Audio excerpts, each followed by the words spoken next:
हरे कृष्णा, राधे राधे। हम सभी साधक वैदेही की आत्मकथा श्रवण कर रहे हैं। भाग 152 गतांग से आगे। मैं वैदेही। भरत, तुम ऐसे कैसे हो सकते हो? इतनी कठोरता, ये तुम्हारी जननी है भाई। मेरे श्री राम भरत की ओर देखकर बोले जा रहे थे। तुमने 14 वर्षों में एक बार माँ नहीं कहा। हाँ, नहीं कहा नाथ, नहीं कहा मैंने कैकई को माँ। भरत भैया, ऐसे बोलेंगे किसी ने सोचा भी नहीं था। मैंने देखा बेचारी कैकई माँ सुबक रही थी। इनका मेरे प्रति वात्सल्य का उमड़ना मेरे लिए और मेरे अयोध्या के लिए शुभ नहीं है। ये बात तो सबको मानना ही है, क्योंकि सबके सामने परिणाम है। देखो, कैकई का वात्सल्य मेरे प्रति उमड़ा तो 14 वर्ष के लिए अनाथ ही हो गई थी अयोध्या। भरत सबके सामने बोल रहे थे। नहीं कहा मैंने माँ, क्योंकि नाथ पहले कहता था माँ माँ माँ। क्या हुआ? इनका वात्सल्य उमड़ा और अयोध्या को अनाथ कर दिया। तब नाथ मैंने सोचा, अब मैं कभी इनको माँ नहीं कहूँगा, क्योंकि फिर इनका वात्सल्य उमड़ पड़ा तो हे राम, मैं क्षमा मांगती हूँ तुमसे। कैकई का उन्माद फिर उठा। वत्स राम, तुम मुझे माँ कहते हो मेरे लिए, इससे बड़ी बात और क्या हो सकती है? और मैं भी, अरे जिसे राम माँ कहे उसे कोई और कहे या ना कहे, क्या फर्क पड़ता है? अब पुत्र राम, इस माँ की ये इच्छा भी पूरी कर दो। कैकई ने हाथ जोड़े। इस माँ कैकई की क्षमा करते हुए तुम अयोध्या के सिंहासन में विराजमान हो जाओ।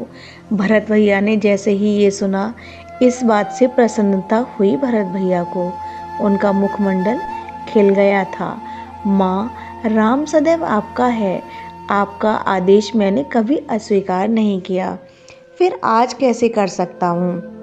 किंतु राम ये बात नहीं मान सकता कि आपसे कोई गलती हुई है। अरे माँ, आपने तो राम को विश्व में यशस्वी बनाया है। मेरे श्री राम माँ कैकई से ये सब कह रही थी। मैंने देखा मेरे पिताजी श्री विदेह राज जनक खड़े हैं। उनके नेत्रों से प्रेमाश्रु बह रहे थे। उनके वाम भाग में मेरी माँ सुनैना, मेरा भाई लक्ष्मी निधि। मैं उनके पास गई और मेरे श्री राम भी आए। मुझे अपने हृदय से लगाकर मेरी मैया बहुत रोई। मेरे पिता श्री जनक जी, वो तो मुझे अपलक देख रहे थे। मेरे सिर में हाथ फेरते हुए मेरे मस्तक को सूंघा था। माँ, ये है मेरे मित्र वानर राज सुग्रीव। माताओं को अपने वानर मित्रों का परिचय कराया, और इन्हें तो आप जानती ही हैं। मुझे तो मेरी माँ ने खूब मोदक भी खिलाए हैं। हनुमान ने चपलता के साथ कहा। ये ना होता तो पता नहीं मेरा पुत्र भरत आज जीवित भी होता कि नहीं। हनुमान ने ही तो तेरे आने की सूचना दी मेरे भरत को, नहीं तो भरत यज्ञ कुंड में अग्नि प्रज्वलित करके बैठा था। माँ कौशल्या की बातें सुनकर मेरे श्री राम बोले थे, माँ, हनुमान ने तुम्हारे लक्ष्मण को भी बचाया है, और इतना ही नहीं, मेरे वैदेही का पता लगाने वाले भी यही हैं। नेत्रों से अश्रु बहने लगे थे हनुमान के बारे में बताते हुए। माँ, हम संपूर्ण रघुवंशी भी चाहें तो भी इन कपि हनुमान के ऋण से उऋण नहीं हो सकते। मेरे श्री राम ने कहा, गुरु महाराज, ये है मेरे मित्र लंकेश। विभीषण आगे बुलाकर गुरु वशिष्ठ जी को परिचय दिया था। और ये जामवंत। मुझे याद आई त्रिजटा कहाँ है। मैंने इधर उधर देखा, नहीं मिली। मैंने धीरे से विभीषण जी से पूछा तो वो बोले, त्रिजटा नाराज हो गई है। पर क्यों? मैं कुछ चौंक गई थी। वो है ही ऐसी, आप परेशान ना हो। वो चाहती है कि उसको कोई नज़रअंदाज ना करे। मैं समझ गई थी। मैंने पीछे देखा तो दूर खड़ी थी अकेली। मैंने उसे बुलाया, अनमने ढंग से आई। मैंने त्रिजटा का हाथ पकड़ा और उसका सबसे परिचय कराने लगी थी। मेरे श्री राम सबसे मिल रहे थे, सबसे एक छोटे से छोटे नागरिक से भी, जिसे हृदय से लगाना है उसे हृदय से लगा रहे थे। जिससे हाथ मिलाना है उससे हाथ मिला रहे थे। जो सामान्य है उनके सामने झुक रहे थे। फूलों की वर्षा शुरू हो गई थी। जय जयकार हो रहे थे। लोग नाच रहे थे। लोग गा रहे थे। शहनाइयाँ बज रही थीं। सुंदर रथ आया। आगे बैठकर मेरे छोटे देवर शत्रुघ्न कुमार ने विनती की कि अवनाथ चलिए। नगरवासी भी स्वागत के लिए उत्सुक हैं। मुस्कुराते हुए मेरे श्री राम रथ में बैठे। माताओं के लिए अलग रथ थे, गुरुओं के लिए अलग रथ। मेरे श्री राम रथ में बैठी तो वाम भाग में मैं बैठी। पीछे चवर लिए भरत शत्रुघ्न लक्ष्मण ये सब थे। हनुमान तो चरण पकड़कर नीचे ही बैठ गए। त्रिजटा कहाँ है?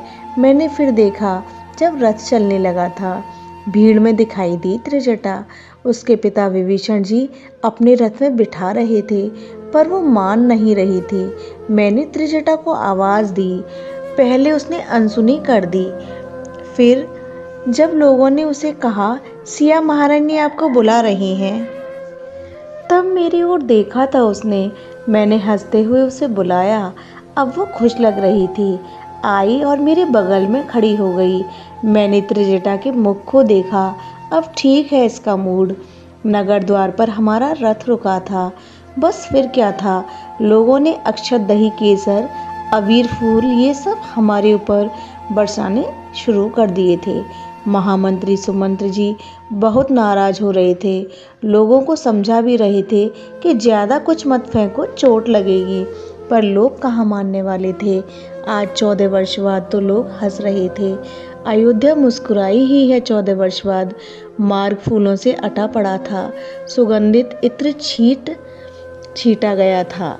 लोगों की इतनी भीड़ उमड़ रही थी कि संभालना मुश्किल पड़ रहा था।